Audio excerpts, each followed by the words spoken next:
Polres Metro Jakarta Selatan hingga kini masih melakukan pendalaman motif terhadap remaja 14 tahun MAS yang membunuh ayah dan neneknya di wilayah Cilandak, Lebak Bulus, Jakarta Selatan. Hal ini disampaikan oleh Kasat Reskrim Polres Metro Jakarta Selatan, AKBP Gogo Galesung, saat ditemui di Polres Metro Jakarta Selatan, Minggu 1 Desember 2024. AKBP Gogo Galesung mengatakan kondisi dari ibu pelaku yang juga menjadi korban sudah membaik dan sampai saat ini masih dirawat di Rumah Sakit Fatmawati. 5 saksi telah diperiksa. Gogo juga menyinggung soal CCTV. Hingga kini polisi masih mendalami motif remaja tersebut dalam melakukan pembunuhan. Perkembangannya ya untuk sampai hari ini yang bisa saya update ya dari kemarin itu ya mungkin keadaan ibunya yang lebih membaik ya menurut keterangan rumah sakit. Dan ini kan dikatakan sebelumnya anak ini sudah mulai dirangkul ya forensik, juga sudah psikologi dan juga PPPA Kementerian Pemberdayaan Perempuan dan Perlindungan Anak. Sejauh mana sudah berkoordinasi dengan pihak kepolisian? Ya kami kemarin sudah berkoordinasi ya sama baik dari seluruh stakeholder yang terkait, dari Bapas, dari Kementerian PPA, setelah itu dari Apsifor ya, dari KPAI juga gitu ya, semuanya sedang bekerja ya.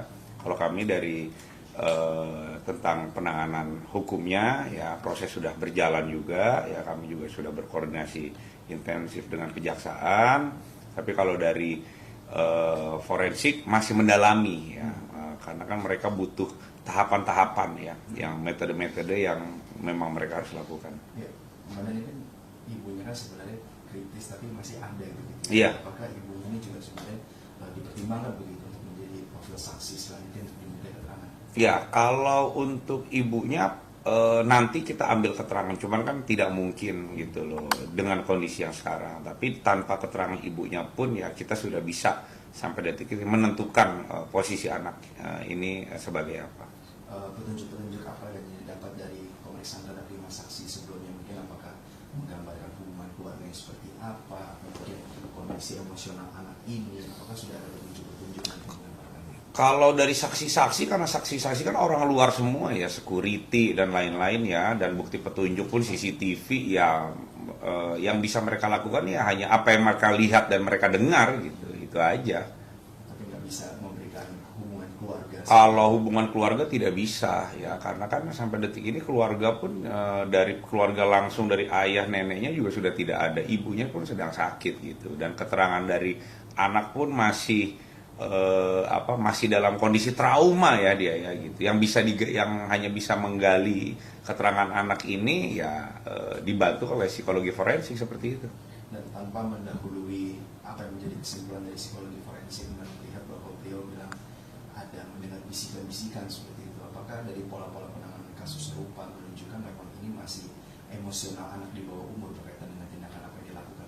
Ya kalau terkait masalah kejiwaan ya kami nggak bisa gitu menyimpulkan gitu tanpa ada ahli yang memang di bidangnya, yaitu psikologi forensik seperti itu gitu ya. Jadi ya sementara masih menunggu hasil psikologi gitu, karena kan ini anaknya jelas pelaku tunggal ya, pelaku tunggal anak di bawah umur.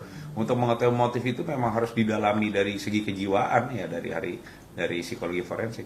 Dan apakah tindak lanjutan hukum untuk anak ini seperti yang kita tahu bagaimana penanganan di bawah umur, atau mungkin nanti ada tambahan khusus seperti pembinaan atau dan lain sebagainya seperti apa? Ya kami sampai detik ini ya menjalani proses penyidikan ya, proses penyidikan normal ya, sampai nanti berkas kita kirim seperti itu. Update mengenai kondisi dari ibu, apakah dokter dari di mana ibu dirawat tersebut komunikasi intens untuk memberikan gambaran kapan bisa memberikan keterangan, atau mungkin kondisi terbarunya seperti apa dan sakit apa sih sebenarnya ibunya? Ya karena ibunya kan dia diserang pakai senjata tajam ya, yang jelas banyak darah yang keluar gitu, sampai dengan informasi rumah sakit juga melakukan transfusi darah gitu seperti itu. Jadi untuk bisa menanyai dan meminta keterangan ya nanti akan diberitahu oleh dokter gitu. Tapi sementara pun juga prosesnya masih berjalan normal karena kita juga sudah tahu duduk perkaranya seperti apa. Dan apakah ada rencana untuk olah TKP lagi, melihat bahwa mungkin ada yang perlu didalami lagi dari rumah tempat kejadian perkara tersebut? Ya, sementara sampai sekarang olah TKP lanjutan ya kemarin. Nanti jika memang ada olah TKP kembali kami akan update. Boleh dipertegas lagi, dan mungkin dari olah TKP kemarin apakah ada bukti-bukti baru yang diperoleh atau mungkin hanya mengolah atau mendalami hal-hal dari laporan-laporan sebelumnya seperti apa? Ya, kalau olah TKP lanjutan kemarin kita ingin memastikan gitu dari keterangannya korban sampai dengan olah TKP yang dilakukan IDEN, kita menentukan sama nggak seperti itu gitu. Ya cenderung sama. Berarti sebenarnya upaya untuk pengungkapan kasus sampai kesimpulan ini sebenarnya sudah tidak begitu lama lagi tujuannya. Ya kalau untuk pengungkapan kasus ya kami penyidik meyakini ya sampai sekarang ya perkara ini sudah duduk gitu. Sudah duduk, tinggal kita ingin mencari motifnya apa gitu. Motif dari anak ini apa? Anak umur 14 tahun, anak tunggal bisa melakukan hal ini gitu, bisa menghabisi ayah, nenek sampai ingin membuat ibunya cedera serius gitu. Ini apa ya? Ini hanya bisa dilakukan oleh psikolog.